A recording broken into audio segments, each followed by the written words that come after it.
like it. Gets everybody moving. Yeah. So if I do that imagination and then I go to team defense, I've got about 40 minutes left. You can settle on this all you want.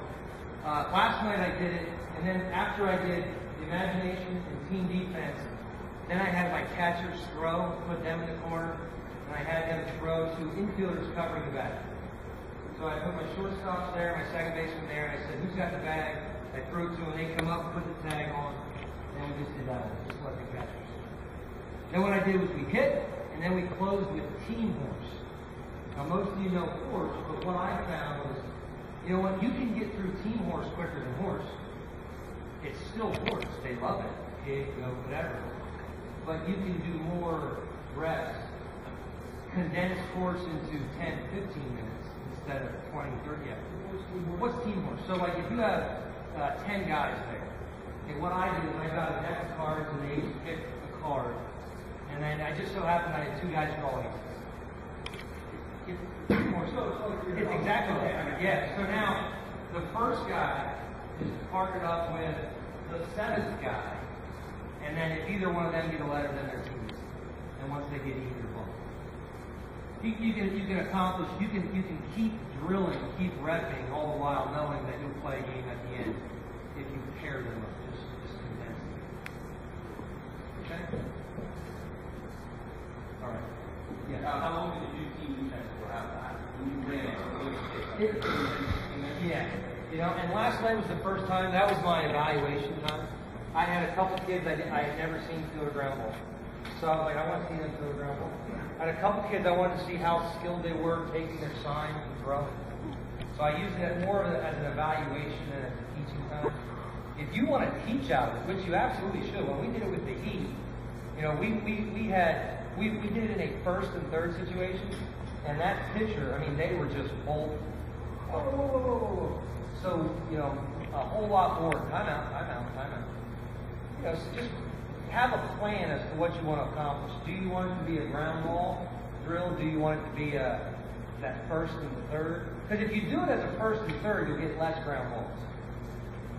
Because the pitcher's going to get them. They will pick them off. They'll fade. You know, so, and that's okay too, because that's actually good news. The other thing that you can do is, we talked about that quick pick. Where the catcher recognizes that the runner taking his lead is peeking at the bag. So the catcher puts his hand up and he's watching, and then he quickly throws his hand. And what he wants is he wants the pitcher to quickly turn and throw. So you could treat it as that too. You could have a sign, hey, you got to peek.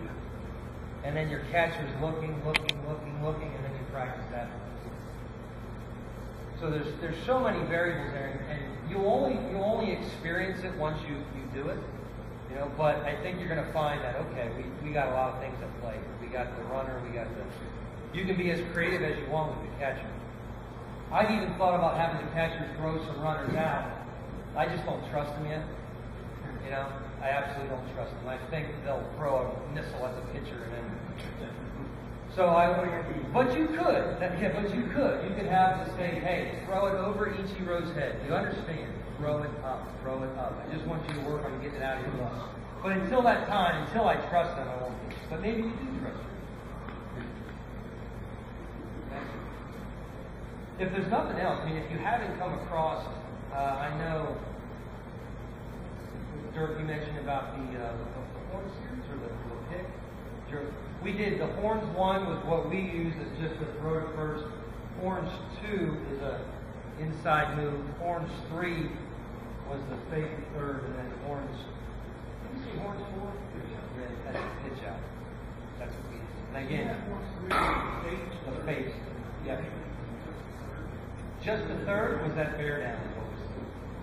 We used the phrase bear down to let them know that it's coming. Can I say something about that? If the pitcher knows he's going to do this, I think they have a lot of trouble sometimes. It's tough once they get their foot, say this yellow line's the mouth. Once they get their foot set, a lot of them have trouble with this little pivot. They're awkward. But if they know, let's say beforehand, they want to do that before they get onto the mound. They know this guy's doing something up here. Or maybe you get their attention and say, hey, you know. it helps them, and it's not a bog, is if you get your heel a little bit off the mountain, you see how my foot is? And you get your toe up there like this, so when they come set, it's already turned a little bit for them, and it makes it a lot easier for them. Does that make sense? But you're probably not going to be able to do that once he gets, like if he doesn't know what he's going to be doing, and you're calling it from the bench to be catcher, he's going to be set to the side. He's not going to be able to do that. But if it's something where he's like, you know, you get his attention, you're like, he's side move, whatever you do, yeah, you might be going, do that too. I've done that. But yeah, that makes it a lot easier. You can try that yourself, and you'll see. It's just kind of turn the foot like that. It's real easy for him. Because younger guys actually struggle with that a little bit. Because their foot's on the rubber like that, and it's awkward for them. Something to think about.